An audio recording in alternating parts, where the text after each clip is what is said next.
വയനാട് അമരക്കുരിയിൽ ഇറങ്ങിയ കടുവയെ പിടികൂടാൻ കുങ്കിയാനകളെ ഇറക്കും. മുത്തങ്ങയിൽ നിന്നാണ് കുങ്കിയാനകളെ കൊണ്ടുവരിക.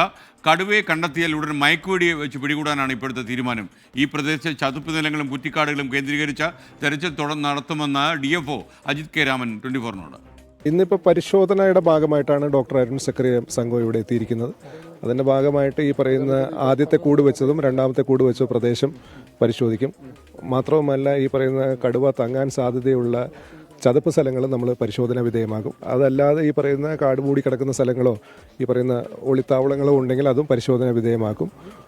കുങ്കിയാനകളെ കൊണ്ടുവരാനുള്ള ശ്രമവും വൈൽഡ് ലൈഫ് വാർഡൻ സുൽത്താൻ ബത്തേരിയുമായിട്ട് ബന്ധപ്പെട്ട് ശ്രമിക്കുന്നുണ്ട്. 2 കുങ്കിയാനകളെ കൊണ്ടുവരാനാണ് നമ്മൾ ശ്രമിക്കുന്നത്. സുർജിത്ത് അയ്യപ്പ അമരക്കുനിയിൽ നിന്ന് വീണ്ടും ചേരുകയാണ് നമുക്കൊപ്പം. പറയൂ സുർജിത്ത്.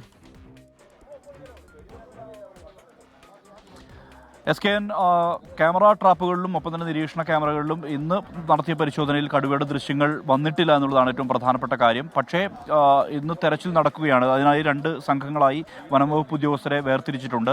ഇവിടെ തൊട്ടടുത്ത് കന്നാരമ്പുഴയുണ്ട്. അതായത് ഏതാണ്ട് ഒരു 3/4 കിലോമീറ്റർ അകലെയാണ് കന്നാരമ്പുഴ എന്ന് പറയുന്നത്. അതുവരെയും തോട്ടങ്ങളാണ്.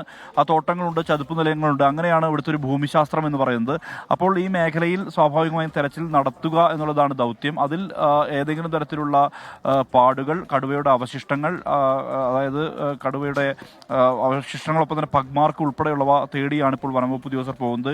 ഇൻഡയറക്റ്റായി ലഭിക്കുന്ന ഏതെങ്കിലും തരത്തിലുള്ള തെളിവുകൾ ഉണ്ടെങ്കിൽ അത് അറിയിക്കണമെന്നുള്ള നിർദ്ദേശം ഡോക്ടർ അരുൺ സക്കറിയ ഇപ്പോൾ തന്നെ ഈ വനപാലക സംഘത്തിന് നൽകിയിട്ടുണ്ട്. എന്തായാലും ഇവിടെ ഇപ്പോൾ 2 ഗ്രൂപ്പുകളായി തിരിഞ്ഞാണ് തെരച്ചിൽ തുടങ്ങുന്നത്. അതിൻ്റെ ദൗത്യം തുടങ്ങിയിട്ടുണ്ട്. ഇവിടെ ഇനി അങ്ങനെ എന്തെങ്കിലും തെളിവ് ലഭിച്ചാൽ സ്വാഭാവികമായും ആ മേഖല കേന്ദ്രീകരിച്ച് കൂടുതൽ തെരച്ചിൽ സജീവമാക്കാനുള്ള തീരുമാനത്തിലാണ് വനംവകുപ്പ് ഉദ്യോഗസ്ഥരുള്ളത്. ഇതിപ്പോൾ 6ാം ദിവസമാണ്. 6 ദിവസം മുമ്പാണ് കടുവ ഇവിടേക്ക് എത്തി. ആദ്യം ഒരു ആടിനെ കൊന്നു. അതിന്റെ തൊട്ടടുത്ത ദിവസം വീണ്ടും ഒരു ആടിനെ കൊല്ലുന്ന നിലയുണ്ടായിട്ടുണ്ട്. അങ്ങനെ അതാണ് ഈ ആളുകളെ സംബന്ധിച്ച് വലിയ രീതിയിലുള്ള ആശങ്കയുള്ളത്. ആശങ്കയ്ക്ക് കാരണമെന്ന് പറയുന്നത് ഈ മേഖല എന്ന് പറയുന്ന ജനവാസ കേന്ദ്രമാണ്. ധാരാളം തോട്ടങ്ങളുണ്ട്. ഒരു ഭാഗം വനമാണ്. കന്നാരമ്പുഴ കടന്നാൽ അത് വയനാട് വൈൽഡ് ലൈഫിൻ്റെ ഭാഗമായിട്ടുള്ള വനമേഖലയാണ്. അതാണ് ഏറ്റവും വലിയ ആശങ്ക.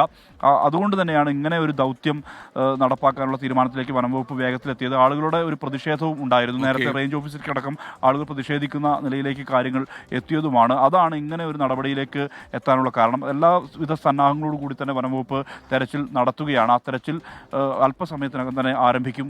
അതിൻ്റെ ഗ്രൂപ്പുകളെല്ലാം തന്നെ തിരിച്ചിട്ടുണ്ട് എന്നുള്ളതാണ് SKN. ഓക്കെ, സുർജിത്ത് അയ്യപ്പത്താണ് വിവരങ്ങൾ നൽകിയത്.